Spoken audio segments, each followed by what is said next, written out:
Hello, hello, hello. The host with the platform most here, Troy here to talk about this bad boy. Talk about the Switch 2 here.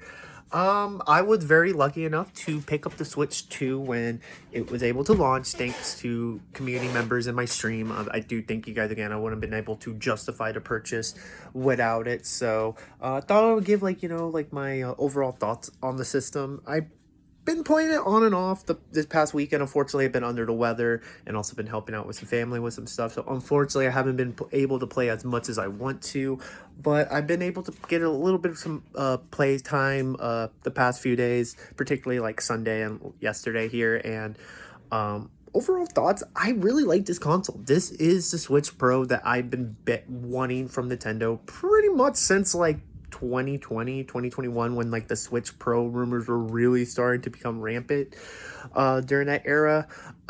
It's not like as big of a jump as you think it might be.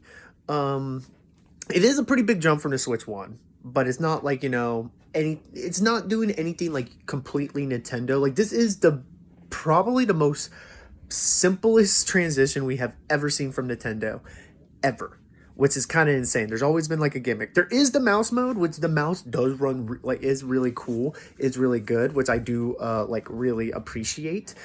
But I still don't necessarily, like outside of that, like it is the Switch again. It is just a Switch that's more powerful, feels more mature. The screen is bigger, like it is just a more powerful and more mature Switch.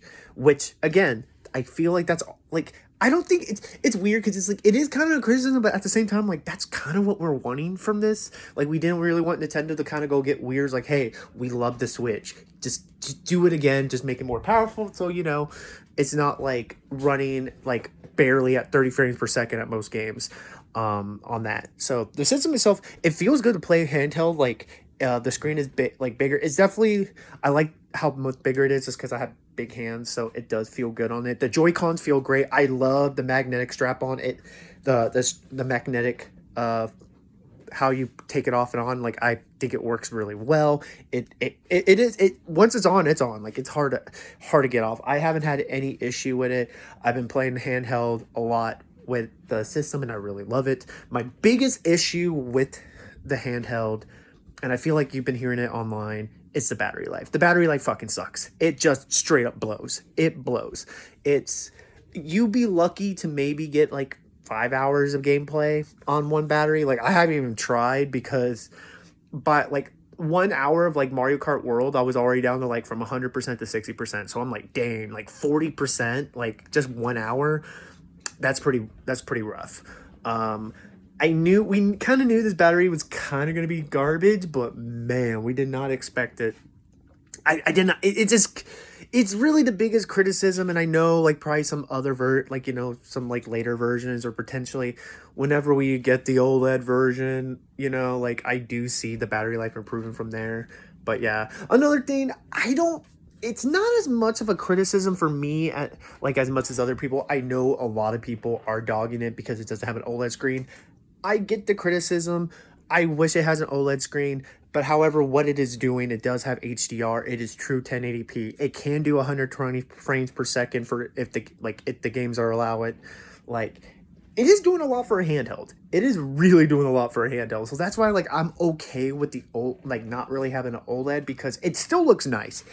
It would have looked nicer on the OLED, but it still looks great. It still runs great. It like Mario Kart. I've been playing like Mario Kart, Street Fighter 6, Legend of Zelda Breath of the Wild, and Tears of the Kingdom Switch 2 edition. Like, those are kind of been my main games I've been focusing on. I played a little bit of Fortnite. I played a little bit of Yakuza 0 Director's Cut. They all run great. They all look great.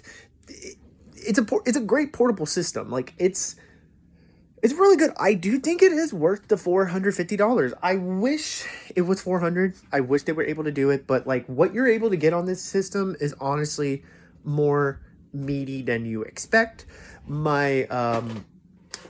The other things I wish I was able to do with the console, I haven't been able to test the game chat yet because I haven't had friends who want to try it out with me. You do have to have friends to try it out on that end, but I it looks neat. I might try for like, Mario Party whenever that update comes around, but it's I'm not in a rush to play it. I'm not in a rush to play it. I do think it's very scummy that Nintendo is paywalling it with their online subscription service.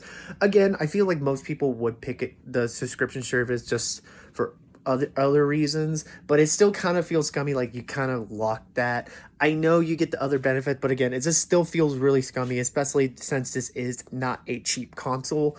It just feels like, you could try to throw a bone, to people, especially for something that people can already get for free, and it's better with Discord, which I'm probably going to do anyways. Like I'm really going to use the game chat feature. I can see how some people can use it, but for me, like, yeah, I'm just going to stick with Discord on that. The games are great. Mario Kart World is a phenomenal launch title. I understand the $80 question here. Is it worth the $80 price tag? I mean, to be perfectly honest, I don't think really any game is worth $80, so I can't really say yes. I'm going to have to go with no. But I do think the game is great.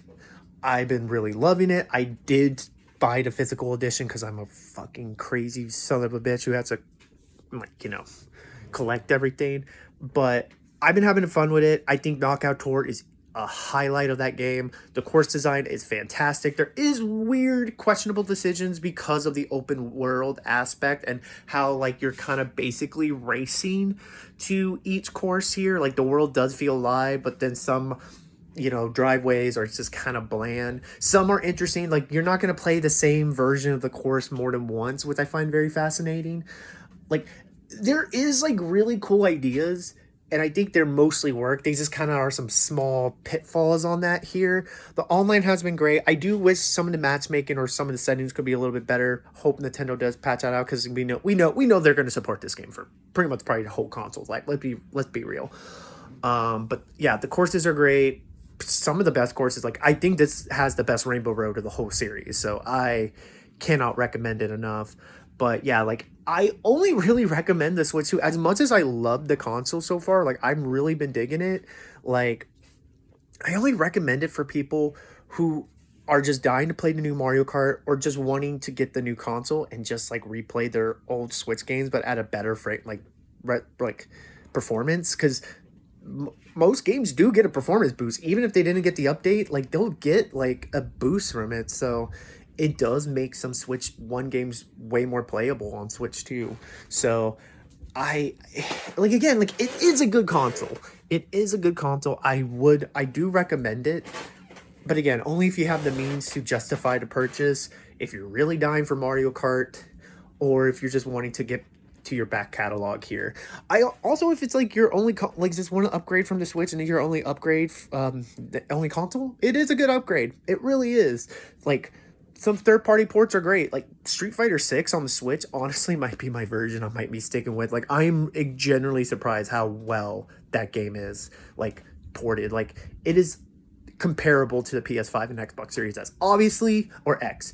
I'm serious. Honestly, I know there is some, like, you can tell where they soften up some graphics. You can tell where they make some corners to just, get it on the handheld. But the fact that I'm like, damn, like, I feel like I'm playing, like, almost a PS5 level game handheld, it's kind of crazy. So, I haven't tried Cyberpunk. I really don't plan on it. So, but overall, I've been limiting my time with the Switch 2.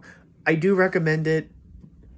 But also, I only recommend it if you are diehard Nintendo fan, wanting to play Mario Kart, wanting to play your old Switch games, or you're just wanting to get the new thing. But I also do think you can wait on this console. Wait for Donkey Kong. Wait for the other games coming down the line. We're gonna get a little bit more. We got that new Splatoon spinoff that just got announced today.